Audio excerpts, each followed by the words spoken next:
So let's talk about when a relationship hits a devaluation phase. Is it really just devaluation or is it just losing of the passion and romance? I was recently having a conversation talking with a group of people about just regular relationships, not narcissistic relationships. And I was reflecting on early attraction and spark in that zaza zoo that happens at the beginning of a relationship. That's the idea of passionate love. And it burns bright like a supernova, but it can't sustain, right? Passionate love is obsessive. It's calling in sick so you can lie in bed with this new person. It's getting lost in hours of texting. It's spending hours daydreaming about a person. It's believing that you're living in a dreamy, lovey world. And if you're really, really lucky, this passionate love is with someone who gets you and sees you and is empathic and compassionate and great. That's the dream, right? That's the lottery ticket. But the passion part, this is not sustainable, right? There are bills to be paid, classes to attend, jobs to show up to, kids to care for, dogs to wash, dishes to wash, life to live. And the relationship transitions into a different pace. The sex may drop a little in frequency. You may opt to stay in more often. You might quibble a little bit, tiny bit about household chores, nothing big, but enough that it no longer feels as fresh, new, exciting. And there is a perhaps comforting predictability to what is happening in the relationship. However, it's not the same exciting thing. And this transition is an interesting one because you may wonder, is this the beginning of the devaluation phase? Or is this just normal, just sliding into a more stable and companionate space? The early phase of a relationship can sometimes feel like love bombing, even when it is not. The daydreamy stuff, the excitement at seeing someone when it's done well, the beginning of a new relationship really is like no other time in our lives. The world feels like such a new, fresh, exciting place. There feels like so much possibility. You are invigorated and things, again, they feel new. You feel young. And so there is even the fear that because you're just sort of enjoying this new part of the relationship, that it's love bombing, when it really may not fully be.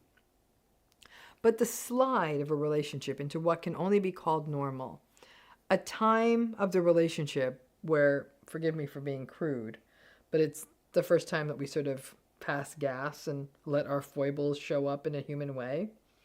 And there is a difference between the sliding into this normalish phase of a relationship versus what we see in a narcissistic relationship in terms of devaluation. First, the normal phase of the relationship means that there still will be romance and intimacy and other healthy and fun and rewarding and even exciting parts of a relationship. And if it is healthy, there is empathy and compassion and kindness, and you feel seen and heard and safe. And yet you still feel that sense of possibility, but it's tempered into more practical realities. There may be more compromise at this point and an attempt to integrate each other into the other's lives. This is in contrast to the devaluation phase of a narcissistic relationship where the excitement, love bombing, and the intense interest is replaced with what can only be described as indifference, a dismissiveness, a sort of looking sideways at you when you do share feelings or even make simple asks in the relationship. In the devaluation phase, the message is it's my way or the highway. But this is such a contrast to the intensity of that love bombing phase of the relationship you were just in that you may wonder if you're reading it wrong. When you hit the devaluation phase, you are often confused, questioning yourself, wondering if you are the problem.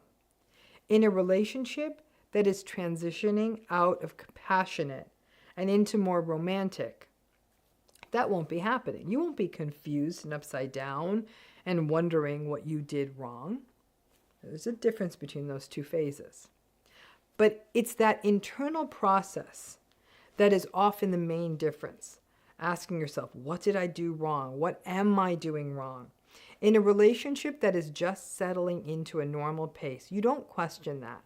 You may not even yearn for the excitement of the first few months because you are feeling connected and seen and cherished by someone, and view those early, exciting months as a great memory.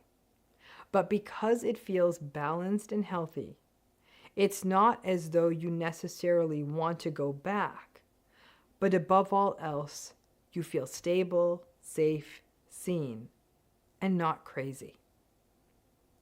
Narcissistic people get bored really easily. It's built into the nature of the personality. Narcissistic personalities tend to be novelty seeking, and as a result, any relationship or activity gets uninteresting for them very quickly. Trust me, it's not you. It's why they often have an inattentive, almost hyperactive feel. They're always sort of searching for the next new shiny thing. In a strange way, it's almost as though narcissistic folks can't handle that dopamine excitement, passion, novelty phase can't last forever. And that it's kind of has to come to an end. And they often lash out at the person they are with because it couldn't last forever. Narcissistic people may actually resent you for having a life. For example, that you can't just go on their flights of fancy because you have a job or responsibilities or places to be. But because these relationships are always a double bind, they may also resent you for having a job and other responsibilities. You really can't win. So if you don't have one, if you do have one, you can't win.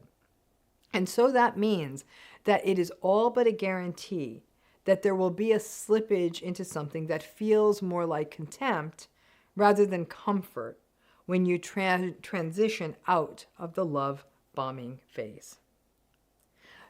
The romantic, companionate, but realistic phase of a relationship, if you are lucky, that is where you stay for a lifetime.